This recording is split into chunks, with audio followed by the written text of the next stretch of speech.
Two NBA Finals games are in the book, and the series will head back to Indiana with the series split 1-1. A pretty expected, somewhat blowout for the Oklahoma City Thunder. Pretty much controlled that game from start to finish. And after an absolutely thrilling game one, I think this was a bit of the boring concern that we had going into this NBA Finals. But nonetheless, basketball is basketball. We're going to break things down for you guys right here on Picks and Roll. My name is Sean Barnard, here with Sam Oshtry, as always. Sam, how we feeling after the game two? I don't want to call it a slumber fest. We're going to get excited about this game still. But what was your first opening takeaway from last night? We have a finals, which is great. Yeah. Like I was going to this series pretty much expecting that this was going to be a blowout. I had it in 5 games. I'm not completely convinced it won't end in 5 games yet, but I had it go in 5 games, and it's because of the talent disparity and just everything the Thunder do so much better than the Pacers. And then you have game 1 happen, and you're like, all right, we have a series. And I kind of expected the Thunder to come out and roll last night, but I wasn't going to bet it because I can never really bet against this Pacers team. And even when the Thunder go up 20, it's not like I can tune out of this game now, because you can't with the Pacers, because we know what they're capable of with their comebacks. So we got a finals now, and we'll kind of talk about why this series is 1-1 and how the Thunder were able to win game 2. Yeah, 100% there. And I do think both these teams have sort of won the game by their blueprint. And by that, with the Pacers, I mean, they just hang around and give themselves a chance and go out and steal it. And that's what they did in game 1. If the game was 47 minutes long, we'd be talking about a 2-0 Thunder victory right now. But they play 48 for a reason. And then in game 2, a really kind of convincing, dominant victory that has come to be expected from this Oklahoma City Thunder team. Defensively, you felt the intensity, that you could feel the foot was on the gas for a little bit longer and a little bit firmer throughout this entire matchup there in game 2. But ultimately, it is 1-1. It is the first of 4. So I throw it to you, Sam. Who's in a better spot with this being a 1-1 series? Which of these teams should feel better about how the first 2 games went? The Pacers, of course, should be happy that they're going back to Indiana 1-1. Like, that is a complete win. Splitting those 2 games in Oklahoma City is a complete win. The reason why the Thunder should still feel really good and should still feel better is because they know they're the better team, and they completely have outplayed the Pacers for like whatever 48. I can't do the mental math right now. Whatever 48 plus 48 is 96, I guess. So I guess 95 of the 96 minutes, they've pretty much completely outplayed the Pacers. And so that's why they should feel good about themselves, because what you saw yesterday in that game 2 was kind of what we thought coming into the series, where the Thunder were just the remarkably better team, and they didn't dominate the possession battle. Like, the Indiana's turnovers were way down. But the difference between that fluky game 1 win with the Pacers versus their other series is when you go back to that Knicks series and you go back to the Cleveland series, the Pacers were or had a case as the better team, or even at the very worst were even teams against the Knicks and the Cavs and the Bucks and all those other teams that they played. So when they had those fluky game 1 wins, like when you go back to that fluky game 1 win against the Knicks, that was so bad and devastating for the Knicks because those teams were even at best. So it was going to be so difficult for the Knicks to come back from that game and have an opportunity to win 4 of their next 6 games, which is what the Knicks would have had to do. It's different with the Thunder because, yes, that was a fluky game 1 win, and it's another improbable comeback. And Tyrese Halliburton is on an absurd clutch run of just making the most insane clutch shots going back to the regular season, where he's hit 13 of his last 15 shots, go-ahead or game-tying shots in the last 2 minutes of the fourth quarter or overtime. So it's a remarkable clutch run, and it's a fluky win where they just defy all win probability charts and all logic about who should win basketball games when certain teams are up a certain amount. But the Thunder are the remarkably better team, and that's without question. So the Thunder can still feel good about coming back in the series when they're down 1-0 after a fluky win because they know they're the better team, and that's what they showed yesterday. So I'm still saying the Thunder are in a better spot. Yeah, I think that's all very well said. That ultimately, like, if I'm going to judge who accomplished the most in these first 2 games, it's still the answer is the Indiana Pacers to me, just from the fact that the result is the result. You got the split there. But those first 2 games certainly didn't increase my optimism that the Pacers will be winning this series. I continue to root for this Pacers team. I think they're fun to watch. I love the way that they don't quit, but there is a very clear gap in talent here. And I also think there is some things to critique from the Oklahoma City Thunder coaching perspective here, that we kind of saw the youth show up, I think, for the first time. making what I believe was a premature adjustment in taking Hartenstein out of the starting lineup, which, by the way, they stuck with last night. And even that didn't fully harm them. Like, they really got some success with having Case and Wallace in the starting lineup, generating turnovers. The Pacers also deserve credit for limiting the impact off those turnovers. That, yes, they turned it over 25 times, but they only got 11 points generated off that in game one there. There was some really impressive transition defense, but it did feel to me like the Thunder outsmarted themselves a bit, particularly in game one. You went with like a no center lineup for a stretch there. Chet Holmgren was obviously struggling a major deal. We got AJ Mitchell minutes in games one of the NBA finals here. Like, I just felt like they got a bit too cute with it, and last night was the true put the foot on the gas, and that's what we expect there. So go ahead. Just to your point about those adjustments from Oklahoma City, you're 100% right. Like the Thunder's coaching staff is maybe as good as it gets in the league. Yeah. It was just going away from their identity and a bad decision. So I don't really care about not starting Isaiah Hartenstein. That's fine. I don't really mind them going somewhat small. But to play lineups, which you never did all season, haven't throughout the playoffs, without a center, and that's what you closed with. You closed with Chet Holmgren and Isaiah Hartenstein on the bench, and you match the Pacers. You should make the Pacers match you. You're the better team. You're the team that won 68 games. You're the team with a historically great net rating, and you dominate possession battles. One of the best defenses we've ever seen. You don't go small in those situations. So I don't mind them benching Isaiah Hartenstein in terms of taking him out of the starting lineup. But what you saw in the adjustment in game two was they never played a lineup without either Chet Holmgren or Isaiah Hartenstein on the floor. And in game one, they got out rebounded by, I believe it was 17. It was 56-39 was they got out rebounded. In game two, they won the rebounding battle. That's always been a concern with the Thunder when they play small is their rebounding. They were really bad last year. Go out, get Isaiah Hartenstein to help with that, help with their defense, of course.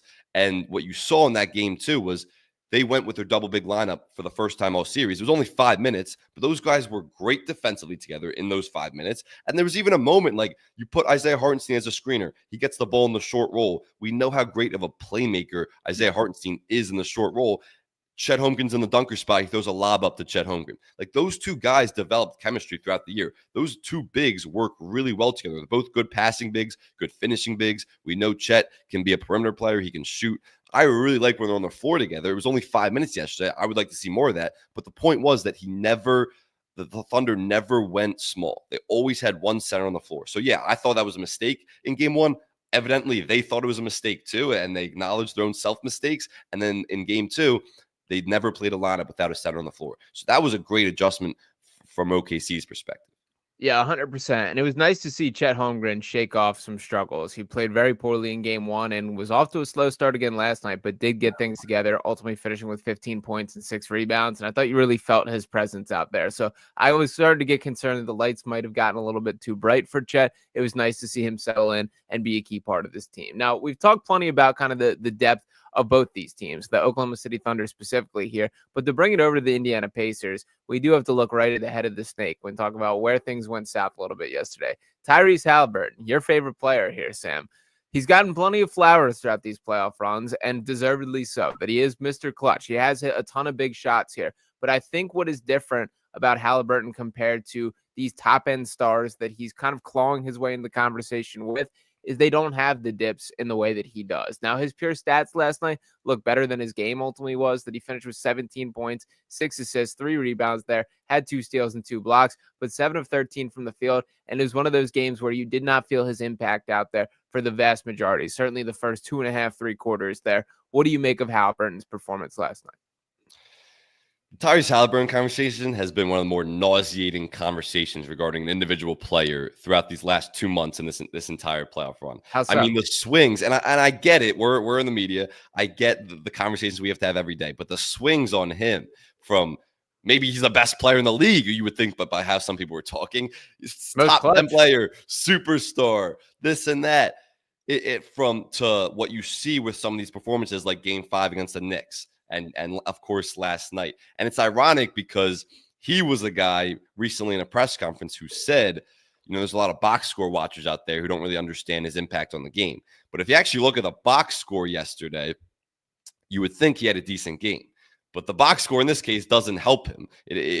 Or it does help him, but if you actually watch the game, it hurts him because what you saw in the first 3 quarters is he only had 5 points. Yeah. He had 12 of those 17 points in the fourth quarter when the game was pretty much already out of reach. It was mostly around a 15 to 20 point game that entire time. And of course, the Pacers can come back from that, as we've seen, but it was the Thunder had complete control of that game. No top 10 player or superstar or player who's even on top of that magnitude has performances where, like you said, his presence isn't felt, where he's not even looking at the basket to score. And the Thunder defense deserve a lot of credit. I mean, the ball pressure, their pickup point on him and their ball pressure is phenomenal. When he gets in the lane, how they swarm and collapse, and their help defenders are always in the right spot. They rotate and recover incredibly well. So they were swarming him, and that's what I kind of expected of why I thought Tyrese Haliburton would have a bad series coming in, because of this Thunder defense and how they help on drives. Now they prevent guards from getting into the lane because of their aggressive ball pressure and because of their help defense and how they collapse on drives. And that's what you saw yesterday.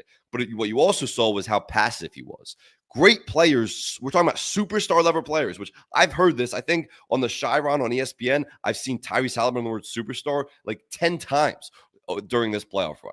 Superstar players, which is a dumb conversation because he's obviously not that, but superstar players, you feel their presence every single night. It doesn't matter. Anthony Edwards can have a 6 for 24 shooting game. Those 24 shots are going up. Like, Anthony Edwards is out there making stuff happen, even if he's not playing well or shooting it well.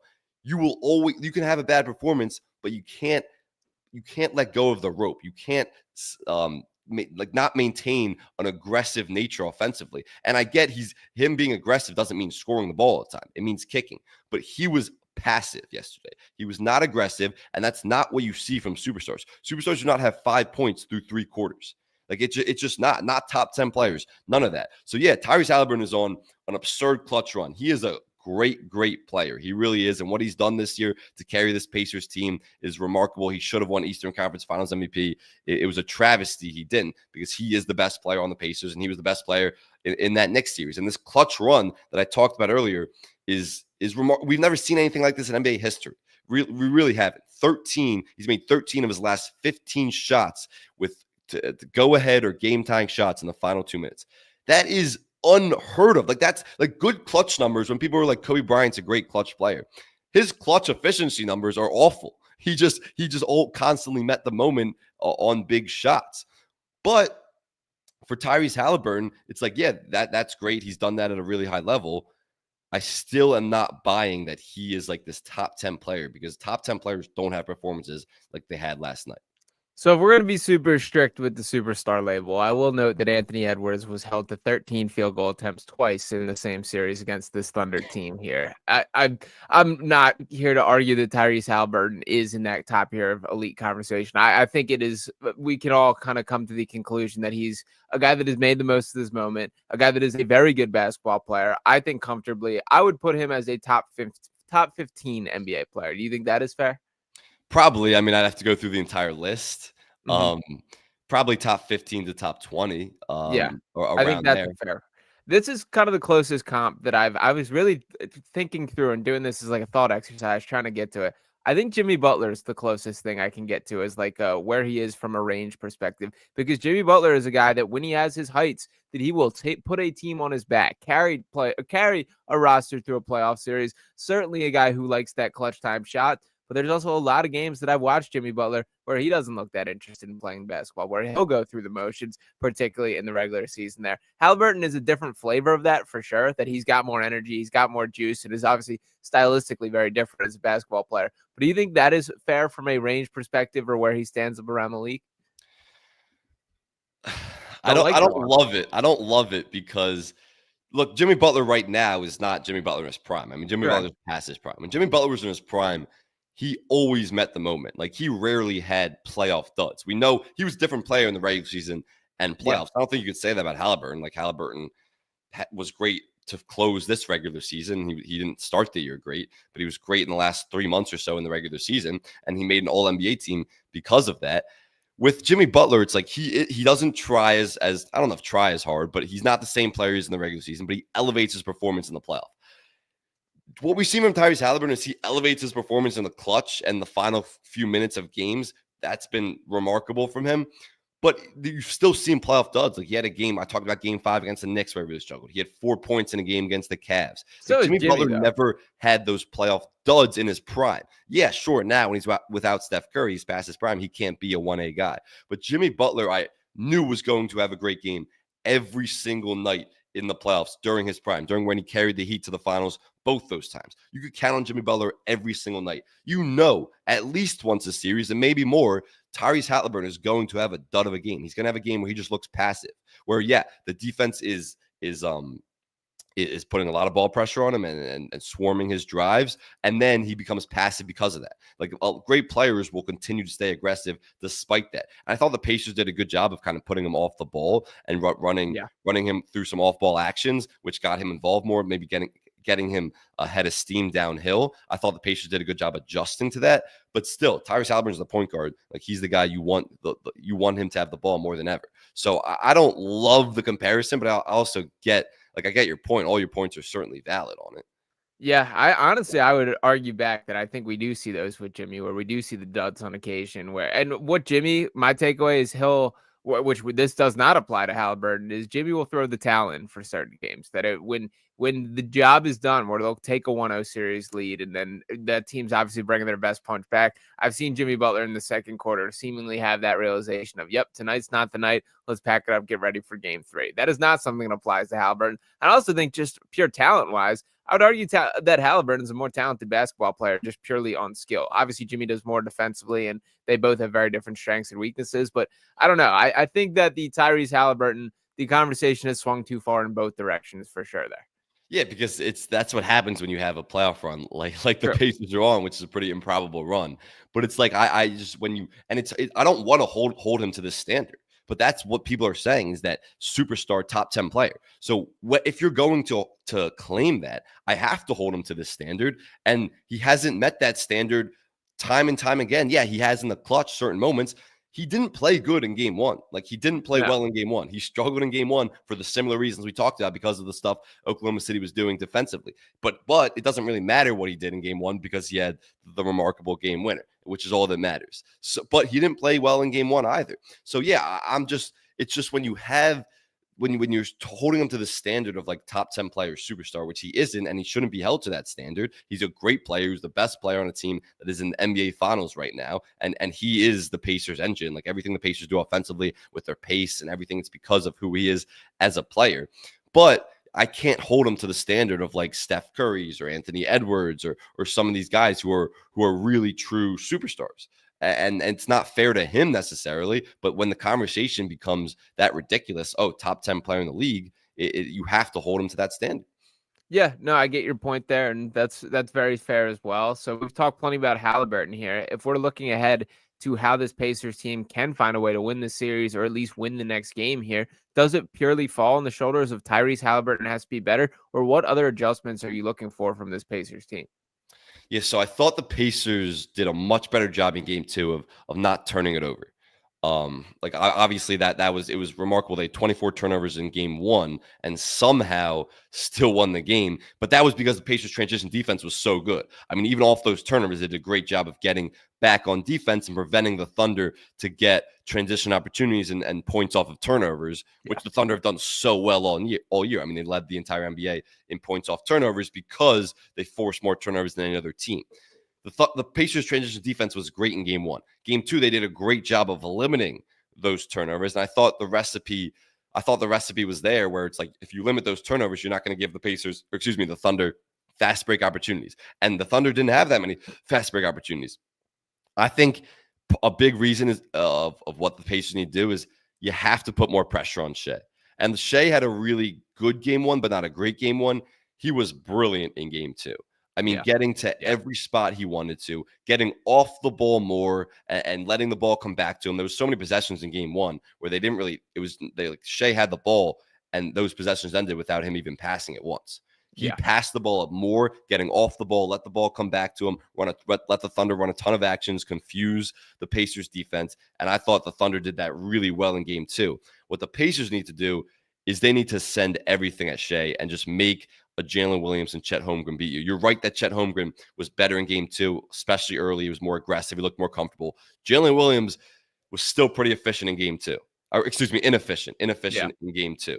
The Thunder's so deep, that's why they're so impossible to beat, is because you have a guy like Aaron Wiggins come out and finally have a great performance from him. A guy who really fell out of the rotation against late in that series against the Timberwolves. You have Lou Dort hit 5 threes in game 1. So there's so many different guys that can step up, but you have to make the secondary scorers beat you. Like Shea cannot be going for 30 plus. He can't be shooting as much as he has been the last 2 games. And that part of that is you have to just send everything at them. Like their nail help has been really good, the Pacers, but I would do more than just have heavy nail help. I would send constant doubles at him. I would be blitzing all of his ball screens, get the ball out of Shea's hands, and force the Thunder's others to beat you. Yeah, and it's interesting because the Pacers have sort of approached things throughout this entire playoff run with the exact opposite mentality, that they can kind of let the star get theirs to an extent, as long as you're not allowing it to collapse your entire defense when you are sending multiple bodies. Look at Jalen Brunson and how many impressive scoring outputs that he had, with the intention of, we're going to keep leaving him in one-on-one coverage, so it isn't creating, collapsing the defense, kicking to others, and sort of keeping things to unwind. Donovan Mitchell, the same story in the Cavaliers series, where he put up these heroic individual stat lines, but it didn't really translate from a team perspective. And I do think that they're following a somewhat similar blueprint with how they're electing to guard Shea here. Yeah, I agree that it was nice to see the guys step up. Caruso as well had an awesome performance off the bench. And they do have just so many of these guys that can get hot on any given night. But I do think, like, Shea in particular, game 1, I know he had 38 points, but 30 shot attempts is a lot, and it didn't feel like they were the natural shot attempts. Like, it did felt like he was chasing the moment in a way that I thought he just played more free basketball in game 2. So that is what a big indicator of that is 3 assists in game 1 versus 8 assists in game 2. Yeah. 3 assists is way below his season average. He's a guy that gets underratedly good passer and racks up assists. So 3 assists is just proof that it was not, I don't want to say selfish necessarily, but it was just a lot of one-on-one, not passing and getting off the ball, which he did much better of in game 2. Yeah, and I do think some of that, like, was by design from the Pacers' perspective, that's the way that they were playing them. They would rather live with those mid-range tough shots that Shea likes to get to, in comparison to open threes kicked out to the perimeter. That there was not a lot of, collapsing the way the Thunder do so effectively every time Halliburton attacks the basket. That there are 5 bodies in the paint preventing them. The Pacers haven't really done a lot of that when guarding Shea. So it will be interesting to see how that plays out there. From the Thunder perspective, is it just fully on Jalen Williams and Chet Holmgren, as you just mentioned? Are there any other guys or X factors or thing that you're looking to make sure they can take a full, stranglehold of this series? Well, I think that's their advantage, which I mentioned earlier, is their depth. Like, they have so many different guys where if Chet and Jalen struggle, they should have won game 1, right? Yeah. They didn't play well by any means. The Thunder, but they all still should have won game 1. And that was a bad Jalen Williams game, inefficient from him, a really bad Chet game, didn't feel his presence, and some bad coaching decisions too. But Lou Dort also had 5 threes. So you're always going to have another guy step up for this Thunder team because they're so deep. It was Aaron Wiggins' night in game 2, and he's a guy I would rely on even more moving forward. It could be an Isaiah Joe night later in this series. Alex Caruso is always locked in defensively, and we know what he brings from a role play perspective, but he could have a game where he knocks down 4 threes and has 24 points. Like, it's going to be a different guy every night, and that's why this Thunder team is so unbeatable, because they have the MVP of the league. But even when their secondary scorers aren't producing, they're so deep and have so many different options. So that's what it is for me. And the Thunder need to do a better job of converting their turnovers into points. Like, that's what they were best at all year. And they did a really poor job of it. And credit to Indiana's transition defense, but they did a really poor job of it in game 1 when they had 24 turnovers and not a whole lot of points off turnovers. They didn't turn the Pacers over as much, but they also didn't capitalize on those transition opportunities. So like that's what the Thunder need to do, is like their half-court offense has been good, but there's also been times where it stalled out, especially in that fourth quarter of game 1. The Thunder are a great offense, and they're a better defense, but they're a great offense because of their defense, because of how well they force turnovers and they get leak outs and get easy baskets in transition. So moving forward in this series, they're going to have to do a better job of converting turnovers into points. Yeah, no, you're 100% right about that. The only pushback that I would have is I do think that is far more of a credit to the way Indiana has managed Yeah. to slow them down than what Oklahoma City's doing in particular. But you're right, that is the blueprint and something that they've been very reliant on for production overall. The last guy that I really wanted to primarily dive in on here is Pascal Siakam. Now, I entered this series with a little bit of belief that this might be the real X factor from a Pacers perspective. That I did not have a lot of optimism for Halliburton being capable of breaking free, having these massive scoring games against the defense that you're going to have to face. The Lou Dorts, the Alex Carusos, the Jalen Williams. You can go down the list of all these bodies that the Thunder can throw his direction. Siakam really hasn't played into as much of an attack mode as I would like to be in the case. I know that he had 19 points in game one. That last night he finished with 14 there, 5 of 12 from the field, 4 of 8 from three. It just hasn't felt like he's risen to the moment and taken things on as much as I would want. Because when I look at this from a matchup perspective, I don't see anyone on this Thunder team that can match up with him in the same way that is the case for the Halliburtons and Nemharts and Naismith, as they have so much dominant guard defense there. Siakam taking on Chet Holmgren or Isaiah Hartenstein, or if he is getting a Jalen Williams matchup, whatever the case may be, I kind of like the chances a little bit better there. So what have you thought from Pascal Siakam's perspective through these first two games? And do you think I'm crazy to think he could have that much of an impact? I thought he was going to have a huge series too. Part of what was I thought Tyrese Halliburton was going to struggle a lot, so I thought they would, especially with the ball pressure. So I thought they would put him off the ball more and run more actions through Siakam. And you saw a little bit more of that yesterday in game two, but he hasn't really been that aggressive, which is kind of surprising. Like he was a bit like I don't think he should have won the Eastern Conference Finals MVP, but his aggressiveness against the Knicks was huge. Like he was a huge part of why they won that series. And there were nights where he was the best player on the Pacers floor, and he just remained aggressive and was dominating those matchups. Like Jalen Williams is a great defender, and yeah, Siakam has the size advantage, but like just Jalen Williams' base and his center of gravity of how he guards Siakam, it's like he's really hard to move. So Jalen Williams has success when he's on him. But when it's Chet Holmgren or Isaiah Hartenstein, like those guys can't guard Siakam on the perimeter. So I think number one, it's on the Pacers to get him more easy touches and easy looks, but it's also on Siakam to remain more aggressive too. Like there can't be stints where he's not on the floor, especially in the no Tyrese Halliburton minutes. Like the Pacers get killed when Tyrese Halliburton's on the bench, but they also keep Siakam on the floor. So like that's Siakam's time to be the guy. Like they run everything through him,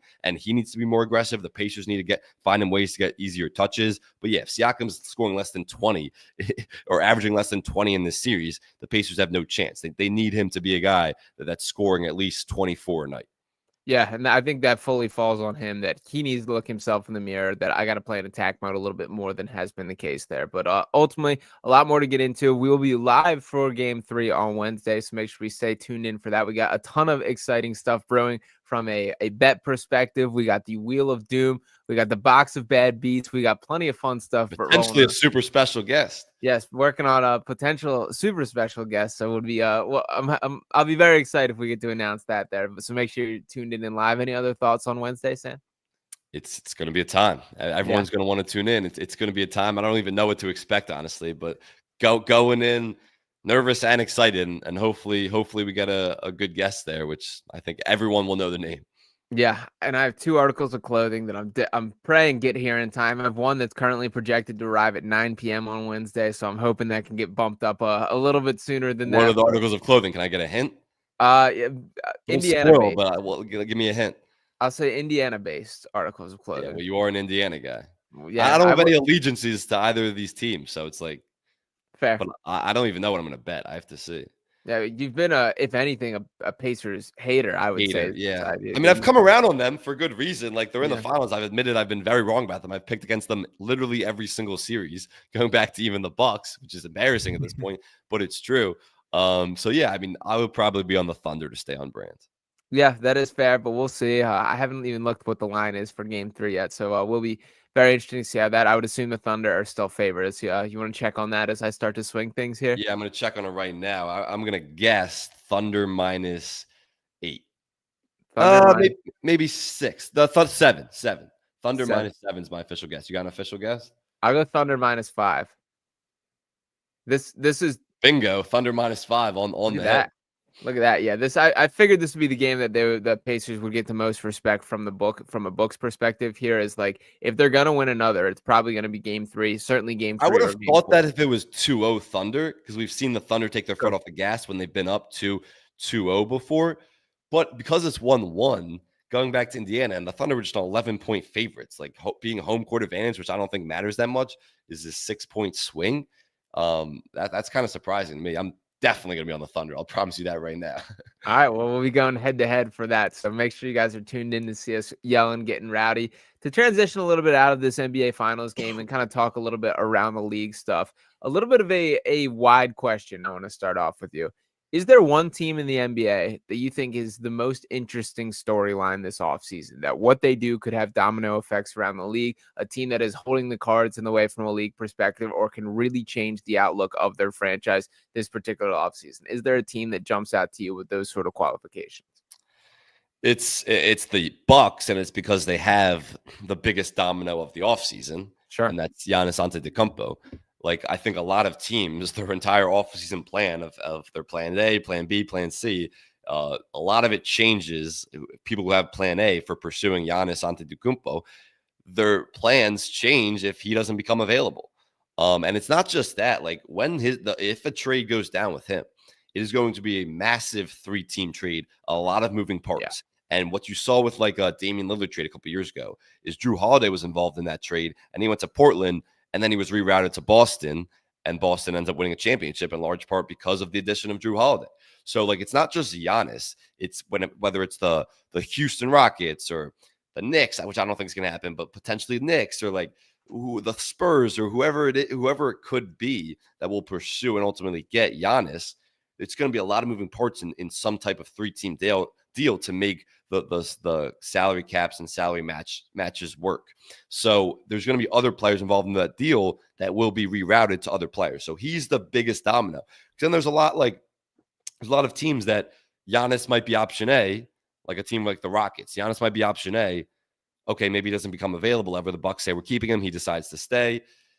Maybe Kevin Durant becomes available. But you're not pursuing Kevin and Durant because Giannis obviously the blue chip guy in this offseason storyline. But you don't want Kevin Durant is a good plan B. He certainly, if you have the opportunity to get Giannis, you're not going to go for Kevin Durant first. So it's all up to Giannis and what happens, which is I kind of expect a trade to be done or at least pretty close to done by the NBA draft, because then a lot of other teams can kind of start with their offseason plan of how we're going to approach. Like if the Knicks ultimately don't get Giannis, and I don't think they will, I don't think any big move will be coming. It's how do we build around the margins?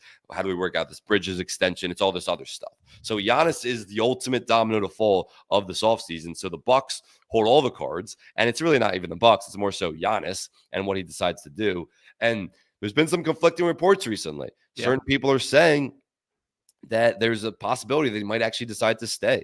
And I think if there's any player in the league who would stay in this situation, it's probably Giannis, because he's a very loyal guy. He genuinely loves Milwaukee and is grateful for his time there and him drafting them and then everything they've done for his family when he came over from Greece. So I think there's a lot of loyalty there, but I don't think anyone would blame him for saying there's no contention to competing for a championship with this organization. Not next year, not for the next few years. So I would like to go win a ring. This is the second half of my career, and I'd like to be moved elsewhere. And no one will blame him for that. I think that's what he should do. But if he ultimately decides that's not as important as being loyal to Milwaukee, then he might stay. Yeah, and I think we romanticize this concept of guys staying with one team forever, retiring at the same franchise that drafted you, which, don't get me wrong, when it all works out according to plan, is a beautiful thing. It is cool when things play out that way. But in this specific situation, I think like the writing is very clearly on the wall that Giannis has accomplished everything he could accomplish in Milwaukee. He gave it all to that franchise. He won a championship there, became an MVP caliber player, and I don't think there should be any hurt feelings for both sides if they call it the end of the road here. From a pure franchise perspective, that probably the best things for the interest of the Bucks is to make a massive trade where you are getting picks and young players and starting the reset here. There is not this like, and I guess the only pushback that you can point out is how weak the East is, and that if you have Giannis, you have a chance. but I just don't see any direction. The Damian Lillard Achilles injury to me kind of sealed the fate there. I do hope ultimately that he is shipped somewhere else and that we see another era of Giannis basketball. My answer for what the most interesting team is sort of tied to the same conversation, but I think the San Antonio Spurs are the most interesting team of this offseason. And the reason I say that is they hold a lot of the cards here for what they want to do. Obviously, the second pick in the draft has been widely projected to be Dylan Harper with the full expectation here, but they also could certainly get in the business of making a big ticket trade if they want to. That they obviously have Stephon Castle, rookie of the year last year, Victor Wembanyama, who's ready to compete right now, a ton of tradable contracts and intriguing young players, the likes of Devin Vassell, Keldon Johnson, Harrison Barnes having that contract to be stacked and added to the mix there. So the Spurs, I very clearly feel, if they want to take this next step and make this swing and kind of grow into the contending conversation, which they sort of revealed their hand this past year by trading for De'Aaron Fox, that they do intend to kind of make that kind of leap, they can do so. So I personally, if I could pick a preferred destination for Giannis, it would be San Antonio. I've seen nothing credible that seems to indicate that would happen, but I continue to keep my eyes out on that. Yeah, so if it's not Giannis, I could see that happening too. And De'Aaron Fox might actually be in that deal. Sure. But if he's Which is not, fine. like a De'Aaron Fox, Giannis, Victor Wembanyama, that's unbelievable defensively and not a lot of shooting on the floor. And Stephon Castle would probably be in that deal. I mean, they certainly have the pieces where if they're interested, the Bucks will listen to them intently because of how much they have to offer in terms of picks and young assets. It's really them and the Rockets that could probably put the best deal on the table. But if it's not Giannis to the Spurs, like, is there another move that you could see them doing that would make them the most interesting team? Like, what's plan B for them if it's not Giannis? Yeah, I've seen a couple of the reports of Durant potential interest there. I Yeah, don't I love it. don't like at all. Yeah, I don't love it. I probably wouldn't swing that. I would for Giannis just because like you said, he's the blue chip guy. And I really think that you can build an identity that could work in the West when you have this just lockdown defense. Like, good luck scoring on a team with Giannis and Wemby on the floor. And the only real concern with Giannis, like you mentioned, the lack of shooting, that he needs space to drive. But Wemby can be completely comfortable being a floor spacer and himself there. So I really see a world where this could work. And my only cautionary tale, because I had a little bit of this conversation with Mark Henry Jr. on Saturday, the Spurs are very clearly kind of seem to be taking the long view here, that when you add Dylan Harper, you have this young core with Harper, with Castle, with Wembanyama, and obviously there are other young pieces as well. You don't have to rush things. You can be a bit more selective. But my cautionary tale is Victor Wembanyama looks unbelievable. He's 21 years old. We also know there isn't the strongest track record for how long you have with players of this size, and Wemby, frankly, a more unique combination of that than ever before. So while I'm not worried about it from Wemby's perspective, and the way that he takes his stretching seriously, the way that he hasn't really had these notable injuries outside of obviously the blood clot issue, which is in a little bit of a category in its own right there. Like, I just would say the way that he's arrived and is ready to compete right now, take advantage of every year that you can get. So if the right opportunity knocks, you answer that door there. Yeah, I mean, it would be malpractice to rush the timeline because you're concerned of potential Wemby injuries. Like, Yeah, for sure. there's nothing to indicate. Yes, the body looks like this body could break. It's made out of glass, but there's nothing actually substantial to indicate that, oh, this guy's injury prone. He's had some injuries, but really the big one was, of course, like you said, the blood clot, which isn't an actual injury. That's a health thing. So I would never, and I don't think the Spurs will, because they're obviously a very smart, well-run organization, take that approach of we have to move up this timeline. It's like they have a young core. I think you move that for a guy like Giannis. I mean, this is a top 3 player in the league. We know his impact on winning. For a guy like Kevin Durant, you absolutely don't. That would be just dumb, frankly, if you're going to for a really talented player, but a guy who doesn't impact winning on that level, and you'd have to give up probably the number 2 pick and other guys. Like, you have a great young core with Wemby, with, if Dylan Harper comes through, Stephon Castle, all these different guys, and now you have De'Aaron Fox in the mix, who's more of a veteran, and De'Aaron Fox is an imperfect player. He's not a great shooter at all, but I do think he fits well with Wemby, and I think those two guys could have a great season next year together. So I'm not really. I would take the long-term approach from the Spurs perspective, especially because Wemby's also on a decent contract right now. Like for, I mean, obviously he's number 1 pick.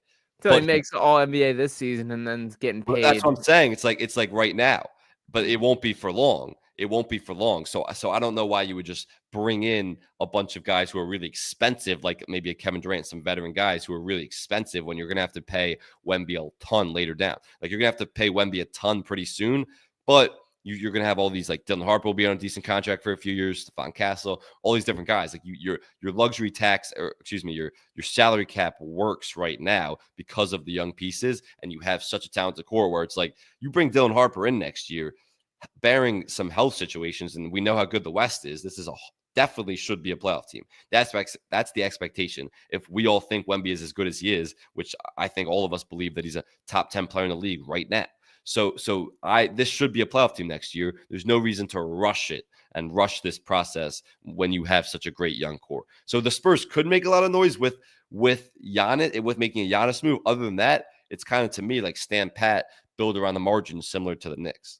Yeah, I guess the more I reflect on this is a little bit more of a Giannis or nothing sort of perspective here. And I just would take that swing if you can get like a legitimate chance at it. That I do think that there's something to having a couple years where it's Giannis and Wemby. And it would be kind of cool to see that like follow the Spurs allures. Obviously, there's been kind of the double big men and guys passing the torch for franchise history there, from Tim Duncan to David Robinson. You can go down the list. So that would be pretty cool to me if that's how things work out. But we will see. So I mentioned Dylan Harper there at number 2. It is pretty widely just at this point understood the draft's going to start with that Sixers pick with the 3rd pick. Cooper Flag will go to the Mavericks with the 1st pick. The San Antonio Spurs, or whoever is selecting second, will draft Dylan Harper with that 2nd pick here. And then the Sixers will be on the clock at 3. So you and I have not seen eye to eye on the draft conversation here. You still are standing firm that if you're on the clock right now, who would your selection be for the Sixers? If the Sixers keep the pick, it's still VJ Edgecombe. And the more I think about it, the more I really do believe it'll be VJ Edgecombe and not Ace Bailey. It's a Daryl Morey type player, and he's going to help this team win now. He just is. We've talked about it with Ace Bailey. Ace Bailey is a project. He is incredibly inefficient. His shot selection, just his decision making, it's just a project. I'm not saying he's not going to be a great player in the NBA, but it's a project, and I would never trust that guy in a playoff rotation. And the window for the Sixers, it's also for the future, but there's a win now window for the Sixers, which is the biggest if in all of basketball, if Joel Embiid can stay healthy. And you want a win now player that would be part of a playoff rotation. I think VJ Edgecombe is that guy. As a defender, he's phenomenal. As an off-ball mover, cutter, the athletic specimen that he is, everything VJ Edgecombe showed last year, I think he's the guy where it's going to be a win now move. But I will say, and I'd be interested to hear your perspective on this, I've been hearing more reports out there that the pick could be traded. And look, I can't listen. I don't really listen to any reports this time of year. It's just with the draft and free agency and who's interested in who. It's all just BS, most of it. Like for people listening out there, like Legion Hoops has become an awful account. It used to be a great account when it was coming up. It's just become an awful account. Excuse me, where they're giving credibility and credence to like, oh, this person is interested in this, that we're hearing this, and it's like per who? It's some random account no one's ever heard of, and these people are constantly wrong because teams play them like fiddles. And look, like if you're in the reporting game, there's nothing wrong with that necessarily. Like you as to be an insider, you need to have connections with teams, and if they tell you something, you're going to put it out because they want you to. But most reporters are played like fiddles by teams, and they are used as complete leverage tools, and that's what a lot of what these reports are, is they're complete leverage tools by teams. So maybe that's what the Sixers are doing here, but it does feel like some more credible people that it's a real possibility the Sixers trade the pick. But I don't really see, other than it's a trade down situation where they can get a player they really like, I don't see a lot of trade possibilities. Yeah, for starters, the ones that really frustrate me from the aggregation standpoint is like an anonymous Western Conference executive theorizes. It's like what are we doing here? Give me something a little bit more hard hitting than that. But it is absolutely smokescreen season across the NBA. That there seems to be a different report for the same teams, and every single day I've seen some Trey Johnson love from the Sixers perspective, which has been interesting to me. Yeah, that's just nonsense. That's just nonsense. They could not get a guard that's the same prototype as a Maxime McCain guy. It's just, how many of those guys can you stack up? But you're all in on the VJ Edgecombe experience. I get he's a defense first guy, but he's still 6'5" and in that same guard rotation. Yeah, but he's not a lead, like he's not a lead ball handler. Like he doesn't need the ball in his hands. He's a great off ball cutter. He can be a three. I know he's not the tallest guy, but he can be a 3-and-D guy. Like he'll play off the ball. He played more of a spot up role. Like he's not a guy who's a lead ball handler in the way Trey Johnson is. VJ also not a guy that is an NBA caliber dribbler at this point in the game that I would say. Yeah, well, that's what I'm saying. He plays off the ball. Like Sure. he's a 3-and-D guy. Like that's what they need him for. And when now, guys, you need those guys on the team. So I don't want him to be the lead ball handler. That would be mixing up with what you have with Maxey and McCain and even Quentin Grimes, who showed lead ball handling abilities. So I still stand 10 toes down that Ace Bailey would be my selection to the third pick. And the reason that I think that Daryl Morey, we will see what he ends up doing, but I still see like a very reasonable world in which he does make that selection, is Daryl Morey likes to take the superstar swings, man. And if everything clicks for Ace Bailey, the ceiling is higher than VJ Edgecombe there. That's something that I do think Morey will buy into. And like when having this whole conversation, I think you make this selection pretty much independent of the Sixers team. Is there an argument that fit is better for Ace in general anyway? For sure. But I think the concept is, and what this principle needs to be recognized by Sixers fans everywhere, whoever the selection is made at the third pick will not make or break this Sixers team's championship chances. That is dependent on the health of Joel Embiid. That is dependent on a bounce back season from Paul George, from Tyrese Maxey progressing, from that rookie season, from Jared McCain being real there. Those are things that will swing the actual outlook of the team. This is going to be a pick that all of these guys in consideration here are not remotely close to finished products. And while they will each have roles, any one of these guys will have some sort of role. I don't think it is anything that really changes things with the team. And I do think that you're making the selection with the future in mind of that next generation with Maxey, with McCain. And I think Ace Bailey fits that exact talk. Let me push back on your assertion that Daryl Morey is like the superstar swing guy. Like he loves to take superstars. He's done that with proven superstars throughout his career. Like he's never done that in the draft because he's never really picked. He's never drafted this high. Yeah, exactly. Yeah, but so like he's done that with proven superstars where he wants to pile up those superstars, and we've seen that. But all those guys that he's acquired through free agency, whether it's going back, obviously with Harden, but going back when Harden was there in an MVP caliber level, he got Russell Westbrook, and he got Chris Paul, and we know with the Sixers what they've done. He got Paul George. All those guys are proven stars. It's different in the draft where it's like, yeah, this guy's ceiling is probably higher than VJ Edgecombe, and he could be a star, but he's not you're not taking a swing on a guy who's some certain star that has proven himself in the league. So I don't buy that from the Daryl Morey perspective. And the other thing from Daryl Morey is I am not convinced this guy will be around to see a rebuild in the post Embiid era. And I think the Sixers are decently set up. And I actually want to do this with you.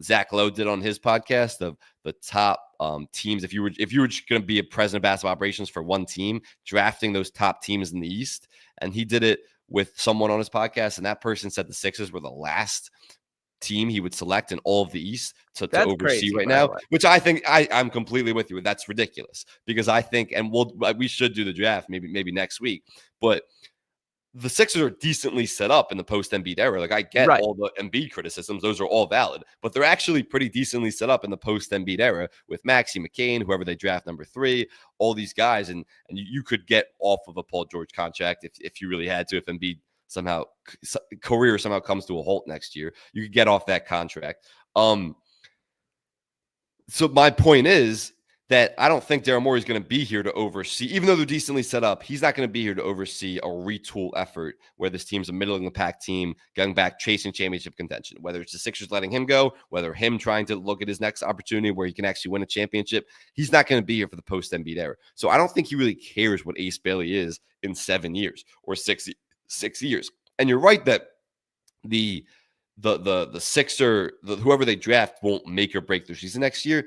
But if Embiid is healthy, again, biggest if in basketball. But if Embiid is healthy, that could have an impact who this player is. Like if you're talking about, we see how important depth has been throughout this playoff run. Like even think about Christian Braun during the Nuggets run. He had really impactful minutes in the finals and throughout that playoff run for the Nuggets as a rookie. So if you can build depth of a guy who can be a legitimate playoff rotation player, and I think VJ Edgecombe has a better chance of being that next year and probably the year after than Ace Bailey, then that's the guy I'm going. He's not going to make or break the season. It all comes down to Embiid's health. But if Embiid is healthy, that he could be impactful in a playoff rotation.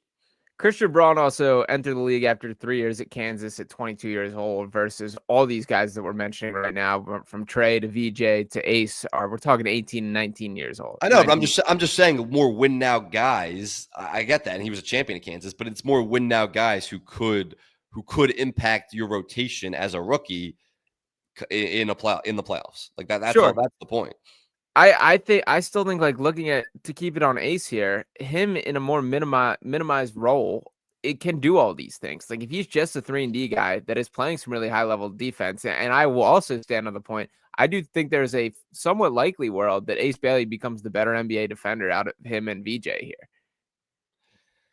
Like maybe, but I just VJ Edgecombe's athleticism is off the charts, and like athleticism is like like it's a lot of effort thing and focus and IQ, but like athleticism is one of the biggest things. Athleticism, strength. When I'm just looking at an individual defender, and so yeah, maybe Ace Bailey can become, but when you're looking at their tape in college, there's no way you're saying Ace Bailey's a better defender than VJ Edgecombe right now.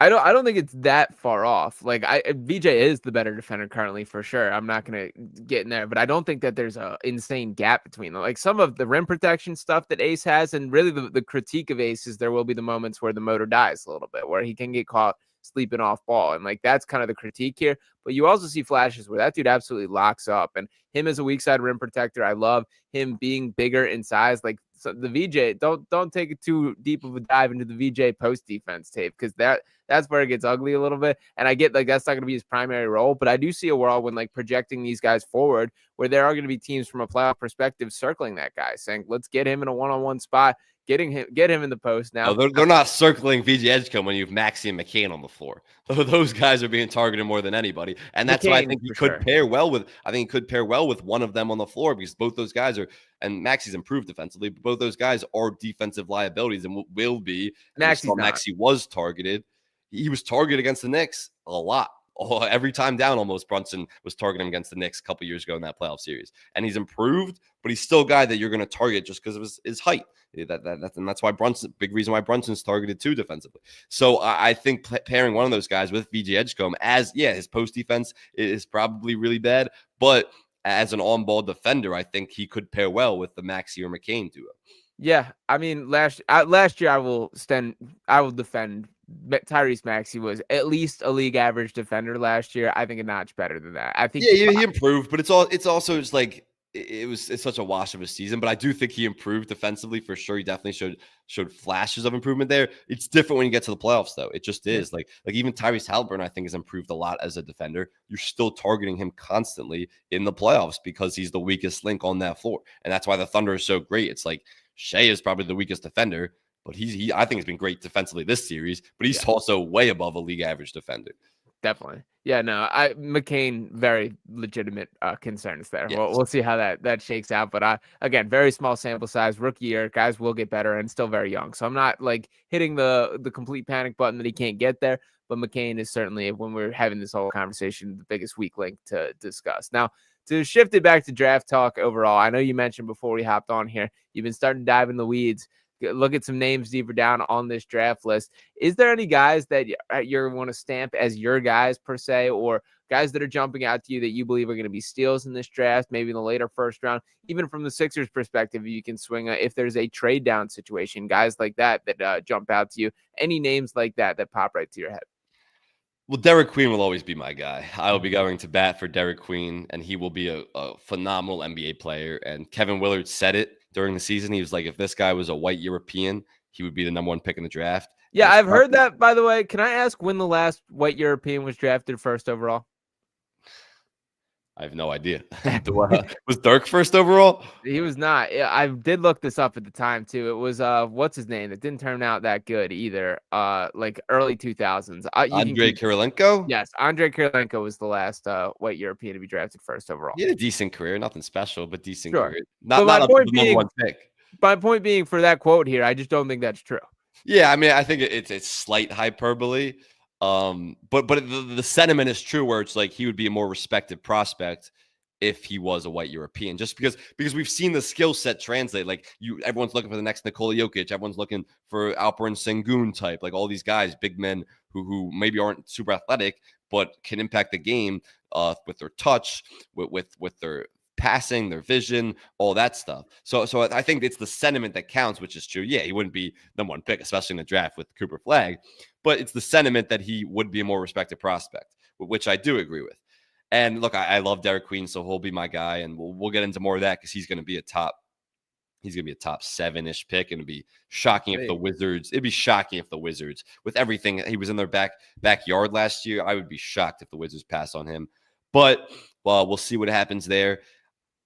There's some other guys like Jace Richardson. I know that's Mark Henry's guy, so I'm not going to steal him from him, but I've completely come around on Jace Richardson. I think his ceiling, or excuse me, I think his floor is a really solid role player. And I don't know if his ceiling's really that much higher, but he was one of the most efficient pick and roll playmakers in the league last year. In the country last year. And just what he is as a connector, as a passer, really smart player. He's obviously small, but I think he's going to have like a Derek White prototype. Like he's going to be a really good role player in the league. So I would draft him. Not that high, but he's a guy I'm really coming in around. I don't have any like my guys just yet. The draft class at like beyond the top isn't like I don't really love like Igor. We talked about Igor Denham. You and me talked about before we got on air today. Like I love watching him. He's a 6'9" point guard who has a incredible ball handling skills, amazing footwork, great pace, plays with acceleration, deceleration. He has all the tools that you would want in a prospect, except for the fact similar shooting touch to myself, I would say. Yeah, honestly, yes. He is an awful shooter. And it's weird because like I'm not some shooting mechanic expert, but his form looks decent to me. Like it doesn't look bad. And one thing I like throughout the year is he remained confident in his shot throughout the season, and really never lost confidence in his shot despite shooting awful percentages, like less than 30% from three. And a lot of things you hear from scouts sometimes are if you could have a bad year or two shooting college from three, but if you're a good free throw shooter, that means the mechanics are there and they'll translate. He was a bad free throw shooter too. He shot 69% from the free throw line. So it's like, it's weird. I don't really understand it. But if he can develop a shot, and this is my point, it's like his ceiling is a superstar, like a legitimate superstar in the NBA if he can develop a shot. But really, after this season at BYU, there's no reason, and his year overseas, even he didn't shoot the ball particularly well, but better than he did at BYU. There's no reason to believe that he's going to be ever develop into a good shooter. And then the question is like, what's his ceiling? Like a Franz Wagner type, where it's like he's a really good player and he still impacts the game, but Franz Wagner's an awful shooter. So it's like I like him as a prospect. I really like watching him play, but the shooting concern is obviously a serious concern. Yeah, he's definitely interesting. I don't even think he gets quite to Franz level, would be my honest guess with Igor here. I'm not sipping the Kool-Aid for what he can be, but we'll see. Ultimately, definitely a guy that's going to take some work, but could get there if he puts the pieces together completely. There's a lot of fun names in this draft, and we can dive deeper into them as once we get past the finals from the Sixers perspective here. That 35th pick, a ton of fun guys to target as well. Will be interesting to see what they do and move around. So I guess to bring it back to the Sixers conversation, your feel is that they're trading down at this point in the game? No, my feel isn't that, but I have heard it does seem like there are credible reports out there that they're really exploring that possibility. Not the BS reports that we talked about, like legitimate reports from real people I trust. Right now, if like you had to say what are they going to do, the draft's tomorrow, like I would say they're drafting VJ Edgecombe at the 3rd pick. But okay. I do think all options on the table, including Ace Bailey, including trading down, and they're like you said earlier, the draft starts with them. And every I'm sure teams are calling them, seeing what they're trying to do, and they might be sending some smoke screen signals out there. But the draft starts with them at 3. So what would, if you had to say the draft is tomorrow, what would you say they're doing? I think they will certainly explore every option to trade down, but I think like it's kind of going to be pretty NBA wide viewed that like there isn't that much of a gap between like the 3rd and 8th player in this draft, and like to actually get what's worth moving down for.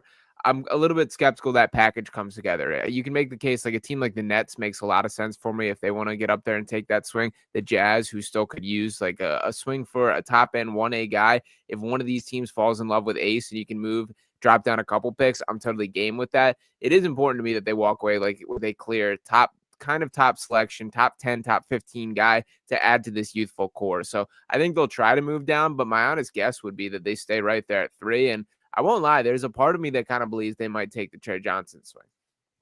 Really? You're buying into that? I read a shout out to Adam Aronson, the Philly voice, who wrote up a mock draft yesterday that kind of did like just a case for each guy.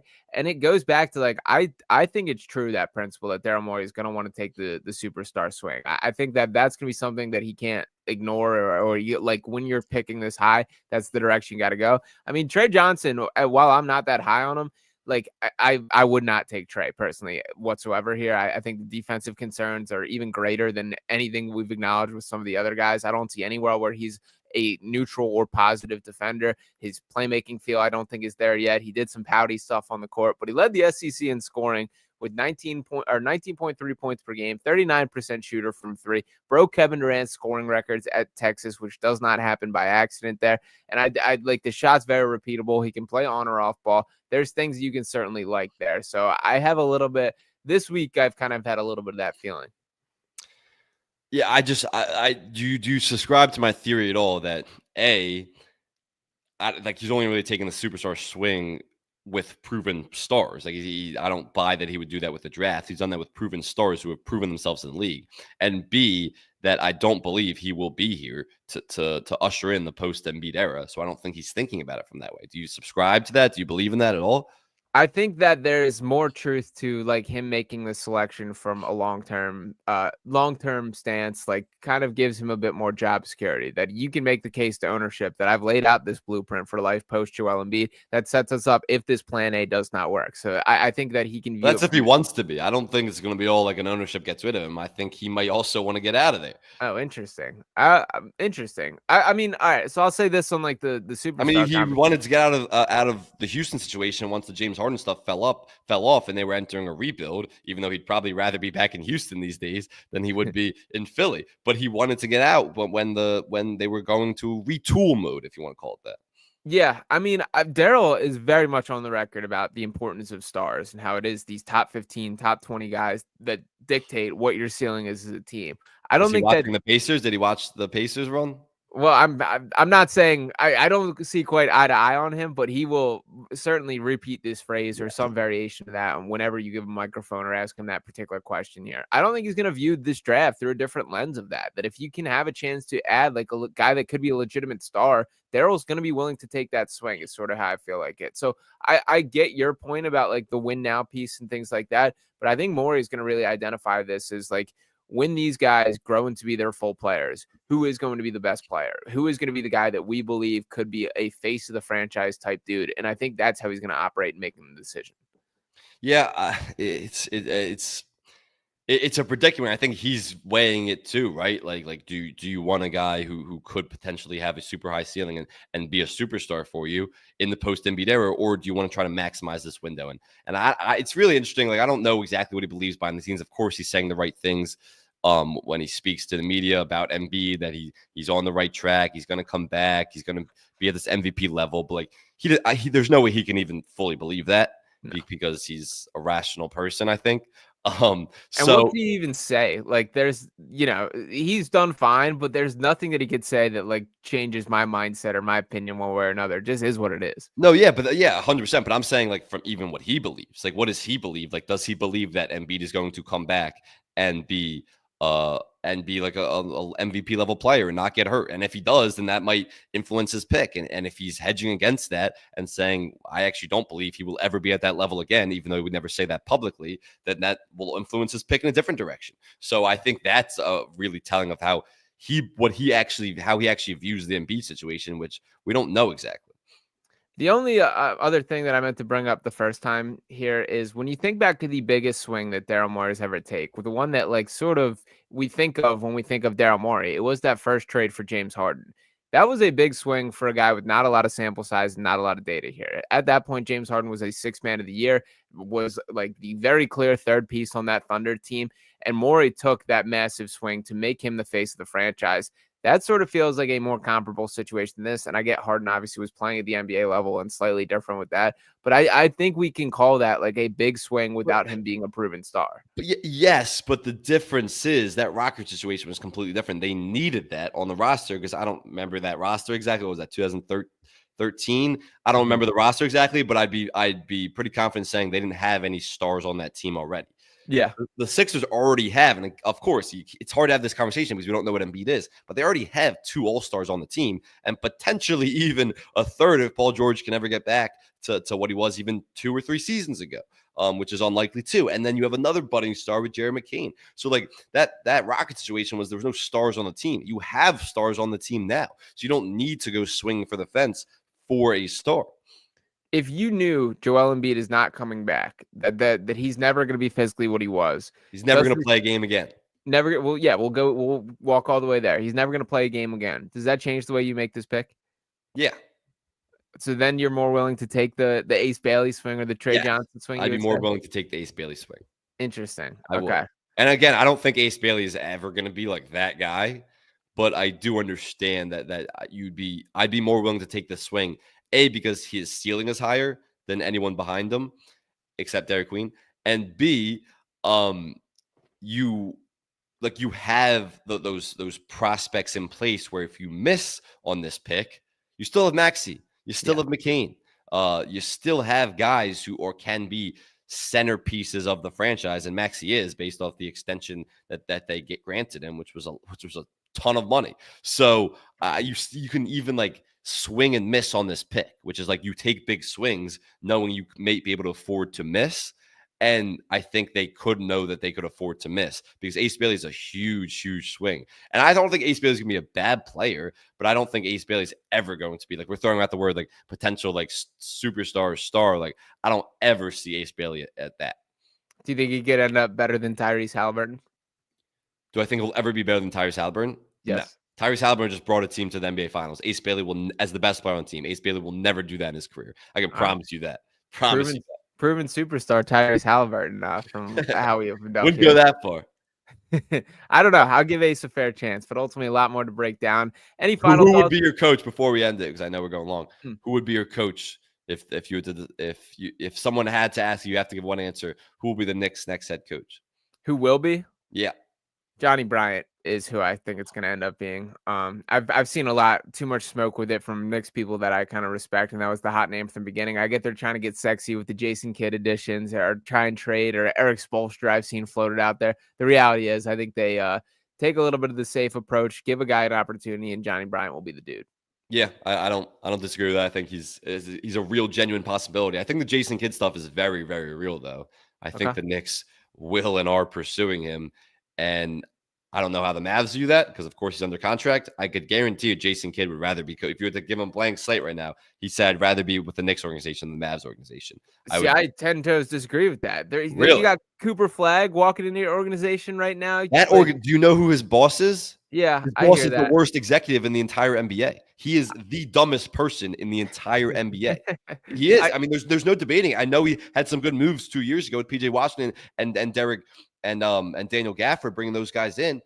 He just traded Luka Doncic, and Jason Kidd has made it pretty clear subtly, not explicitly, but subtly, that he was not on board with that, was not even consulted with it. He works for the dumbest man in the entire NBA. He has Cooper Flagg coming in, and he's going to be a superstar. That man probably wants to go coach New York, and he obviously has a prior relationship with Jalen Brunson. I'd be shocked if right now he had a blank slate and wouldn't pick the Knicks over the Mavs. The like boss and the ownership and the GM, the front office situation, you can make that case there. But just looking at that Mavericks team, like if you're Jason Kidd, I would have a hard time walking away from. Think if that team gets 100% right there with Anthony Davis, with Kyrie Irving, who should return at some point in the midseason. Cooper Flagg is like, I would, if I'm any sort of head coach, I'm itching to get a chance to coach Cooper Flagg, and I would have a hard time passing that up from his perspective. The Cooper Flagg thing is real, but the problem is that Kyrie probably will never return to the same level player. And Anthony Davis is also another injury-prone guy. Like, it's not the right roster for Cooper Flagg. It is maybe for the next year or two. Like, he doesn't have to be the guy, which I think will be good for him, playing off an Anthony Davis, playing more of the four, which I think will be good for him. But it's also like a bunch of guys who are trying to win right now, and rookies, even a guy as talented who I think will immediately come in and be a great player. They don't win right now, ever really, as the second or third best player. So I don't think it's just the right like roster long term for them, and they could obviously replenish, but it seems like they're in this window where it's like they want to win now. And Nico Harrison obviously wants to win now because he has to, because his future's on the line, but it doesn't feel like the right roster for that. So I think long term, I'd love to coach Cooper Flag, but I don't love this Mavs situation in the immediate future. Defense wins championships, Sam Oshtry. According to the brilliant Nico Harrison. What a smart guy. That's what we've been told. So it's still insane that they got bailed out by getting the 1 pick in general. Unbelievable that the basketball gods allowed that to happen there, but whatever. That makes you think there aren't any basketball gods, because that's inconceivable. Yeah, no, it certainly feels that way. But Sam, any final thoughts on the draft, the NBA playoffs, or anything else before we sign off here? I don't think so. I think if you had to, before the series, I said Thunder in 5.